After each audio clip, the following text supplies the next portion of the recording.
Cerita seorang pengantin yang melakukan atraksi mematahkan sebilah besi pada hari pernikahannya viral di media sosial. Pengantin wanita bernama Rahma Lutfita ini membeberkan cerita di balik keviralan videonya. Rahma melangsungkan pernikahan di kediamannya di Kutasari, Purbalingga, Jawa Tengah pada Minggu tanggal 30 Mei tahun 2021 lalu.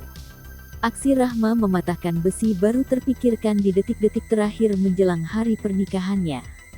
Aksi Rahma mematahkan besi baru terpikirkan di detik-detik terakhir menjelang hari pernikahannya. Bahkan, calon suaminya kala itu benar-benar mendukung aksi Rahma yang ingin menunjukkan bakatnya.